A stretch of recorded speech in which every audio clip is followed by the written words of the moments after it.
from the information you have. And then lastly, this information about Communication Authority of Kenya. That without the board, management sat down and gave express authority to discount what ought to have come to build our economy for the sake of person again who is going to buy.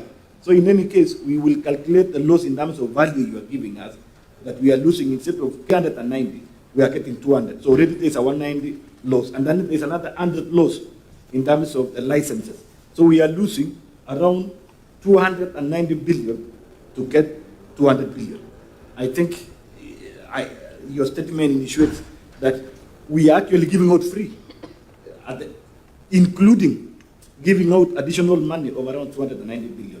With all this put together, it is wise and to me it could be prudent, Chair, if we get all this evidence so that this committee can make the right decision to present to the National Assembly and inform the National Assembly to also make the right decision, either to reject it, because you said it's not rejected from your point of view, or to approve it either way. Thank you. I think for the rejection and approval, it's for us, and he'll be in the House to do his bit, so I think he should just not respond to that one. Mheshimiwa Oyula? Thank you, Chair. Chair, let me also add my voice to this, and I start by thanking Mheshimiwa Nyoro for opening up our eyes. I'm particularly very grateful because when I look at some of this information, it reminds me of what I used to think. For instance, Mobitel, you would want to know when they sold this 5%, and if you can get to know the amount they sold, because that would also encourage the current buyer, if he's the one who bought the Mobitel shares, you'd say, since I bought this at this price, then I think you can still go lower. Chair,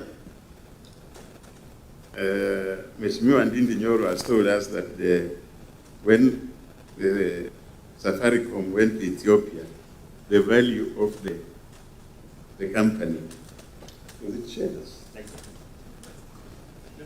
What is this? When Safaricom invested in Ethiopia, the shares went down. No, the value so he said the share, not the value. Yeah, there's the value of the company which went to 1.8 trillion. So I was wondering, would that also help in determining the value of the shares? If it does, what would be the calculation? Chair, this issue of immobilizing the shares, as Mheshimiwa, as I just mentioned, Mheshimiwa Ruto, it borders on criminality because we are not being told the truth. We are told that the shares were being sold at a premium. The market value is 27, they're getting 34, so they are selling at a premium. It doesn't appear to be having a premium. There must be some cheating somewhere. So possibly you could open up and tell us more about this premium. Is it really there? Or it's just a cover-up? I think we still need more information to guide us. In fact, if this is rejected before the sale is done, then I think the government would benefit more in going to open market. Thank you, Mheshimiwa Oyula. I think, Mheshimiwa Ndindi, most of the questions were more or less related. So I'll kindly, because of time also, you could just be precise, kindly, so that we can make progress. The floor is yours. Thank you very much, Honorable Chair. I'll do exactly as when you talk about, I had answered the others, and the share price. There is no way you can distinguish that because the valuation, what is called market capitalization, is the sum total of all the shares listed times their market price that day. That's why the market cap of companies keeps on changing.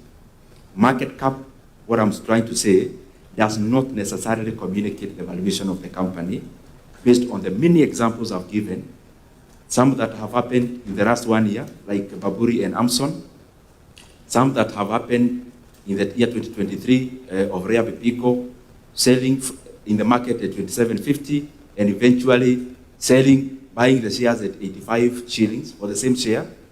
So I'm just trying to say, Honorable Chair, it will be a tragedy if Kenya relies on the market in this transaction, because the buyer knows that, and that's why they are capitalizing. So let me go to my brother, Honorable Boni. And I'll attach the same question has been asked, I think, by Honorable Makirab. The money I have listed there we are losing is on condition precedent alone. Condition precedent, as I said, when there is a transaction, there is some informal discussions you have, then you formalize them. It's like when, just using an example, you are selling a house, and me as the buyer, you give me a condition precedent. Me as a seller, I give you a condition precedent that I'm selling you this house in Nairobi because I'm relocating. But any time I'm in Nairobi, those 2 rooms are for me to occupy. And you sign. So that's the condition precedent. So the condition precedent answering all of us are the conditions the government of Kenya has already agreed to. Not based on anything else, based on the current transaction. For this transaction, the government of Kenya has already given up 50% of share. That is, on one license, we are losing 40 billion Kenya shillings. One license. On a discount, given how? Given only by the management of CA. They actually gave this authorization before the board met. It is just not right. What's your point of order, Mheshimiwa Kaluma? Chair, you know, this issue is very serious. First, at page 4, it is indicated we are losing over 80 billion. When you turn over on the same matter, paragraph 12, it is over 70 billion. But what I heard the questioner asking is the evidence of these discounts and the monies that are licenses. Where is the evidence of it? And I'm asking this because if there is evidence, then it is huge. No, that's why I think he hasn't even gone to answer that. He was just giving his view on where. So he hasn't gone to where that he was asked if there is. So just allow him to respond, get to that question that was asked by the previous one. Including how the waivers compute to the amount. Ndindi. Yes, thank you very much, Chair, and thank you very much, Honorable Kaluma also. How Kenya charges licenses is not anything you need to go and look for. It is cast on brick and mortar. It's not any, it's upon this committee to check the agreement. I think Mheshimiwa Ndindi, yes, I we got made the it next. clear. And as you said that, and I think one of the Mheshimiwas did allude that we need to call Communication Authority back to the committee to verify on that. Although, Chair, yes. With due respect Yes. to Mheshimiwa Ndindi, since this is already a committee sitting, and he has been also a chair, and he understands the operators of the rest of the committees, I would wish any statement said here, it has more weight. Everyone is following, Kenyans are following.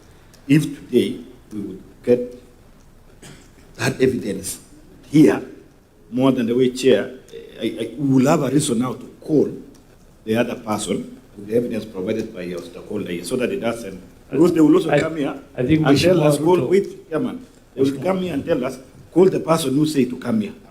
And we will have... And Mheshimiwa, hold on, let us not go through that route. And Mheshimiwa Boni, allow me, I'm on the floor, please. I'll give you an opportunity. Just allow me. Just a minute. Mheshimiwa, the chair is on the floor. Just allow me, and I will give you. Point of order, Chair. What is out of order, Mheshimiwa Boni? Chair, And as I said, now, the information which Honorable Nyoro is giving us is us to verify it. I think that's where I was just heading.